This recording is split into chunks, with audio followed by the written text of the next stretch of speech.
আমার প্রিয় ভাই ও বোনেরা, আমরা জন্মসূত্রে রাসূল করিম সাল্লাল্লাহু আলাইহি ওয়াসাল্লাম উম্মত। তাই আল্লাহ সুবহানাহু ওয়া তাআলার কাছে এবং রাসূল করিম সাল্লাল্লাহু আলাইহি ওয়াসাল্লামের কাছে দায়ী, অর্থাৎ ইসলামকে সবার কাছে প্রচার করার জন্য দায়ী। ঘরে বসে কয়েকটা ক্লিক করার মাধ্যমে দিন প্রচারে আমরা সবাই শামিল হতে পারি।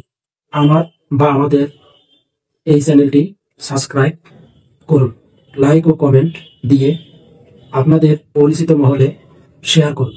হতে পারে এটি আমাদের দোজাহানের সফলতার কারণ।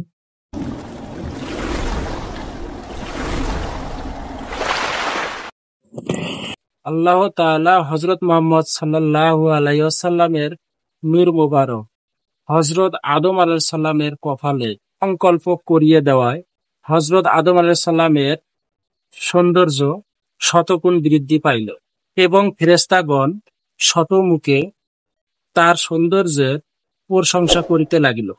আল্লাহ তাআলা সেই নূরের সম্মান রক্ষার্থে ফেরেশতাদিগণকে আদেশ করিলেন, হে ফেরেশতাগণ, তোমরা আদমকে সিজদা করো। অতঃপর বংশানুক্রমে হযরত আদম আলাইহিস সালামের নিকট হইতে হযরত শীস এবং তার নিকট হইতে পুত্র পুত্রাদি পেশানিতে আগমন স্বরূপ রক্ষিত হইতে লাগিল।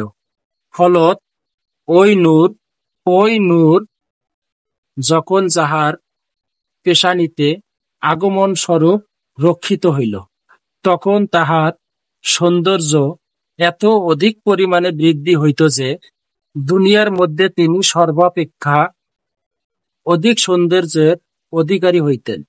সকলে সহস্র কণ্ঠে তার সৌন্দর্যের প্রশংসা করিতে লাগিলেন।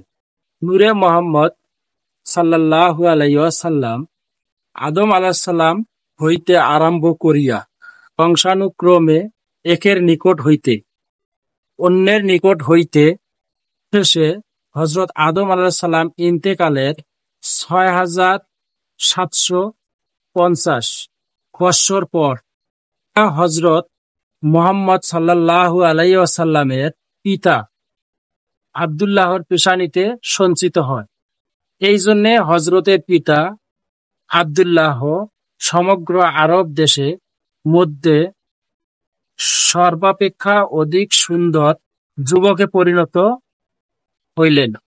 আরবের প্রত্যেকে সহস্র কণ্ঠে তার সৌন্দর্যের প্রশংসা করিতে লাগিলেন। কথিত আছে যে হযরত রাসূল সাল্লাল্লাহু আলাইহি ওয়াসাল্লামের পিতা আব্দুল্লাহ যখন রাস্তা দিয়ে ভ্রমণ করিতেন, তখন আরবের সুন্দরী যুবতীগণ তাহার দর্শন করিবার উদ্দেশ্যে এবং তাহাকে নিজের প্রতি আকৃষ্ট করার লক্ষ্যে রত্না অলঙ্কার সজ্জিত হইয়া অপূর্ব সাজে ভূষিতা হইয়া আপন আপন বাড়ির দালানের ছাদের উপর উঠিয়া বসিয়া থাকিতেন। কিন্তু আব্দুল্লাহ কখনো তাহার প্রতি বিন্দুমাত্র আকৃষ্ট হইতেন না।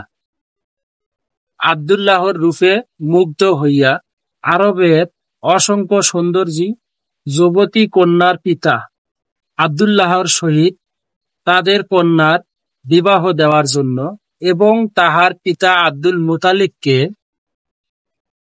অনুরোধ করিতে থাকেন। ইতিমধ্যে ওহাব জোহরীর কন্যা আমেনা খাতুন সহিত আব্দুল্লাহর বিবাহ হইয়া যায়। হযরত মুহাম্মদ সাল্লাল্লাহু আলাইহি ওয়াসাল্লাম এর পিতা আব্দুল্লাহর সহিত মাতা আমেনার হযরত মুহাম্মদ সাল্লাল্লাহু আলাইহি ওয়াসাল্লামের পিতা আব্দুল্লাহর সহিত মাতা আমেনা খাতুনের বিবাহের পর নূরে মুহাম্মদী আব্দুল্লাহ পেশানিতে হইতে আমেনা খাতুনের উদরে স্থান লাভ করে এবং আব্দুল্লাহ সৌন্দর্যের লাঘব হইয়া আমেনা খাতুনের সৌন্দর্য শতগুণ বর্ধিত হইয়া যায়। কথিত আছে যে আব্দুল্লাহর সহিত আমেনা খাতুনের শুভ বিবাহ সম্পূর্ণ হইবার পর মক্কায় 350 পরমা সুন্দরী যুবতী রমণী আব্দুল্লাহকে স্বামী রূপে লাভ না করার দুঃখে আত্মহত্যা করিয়াছিল।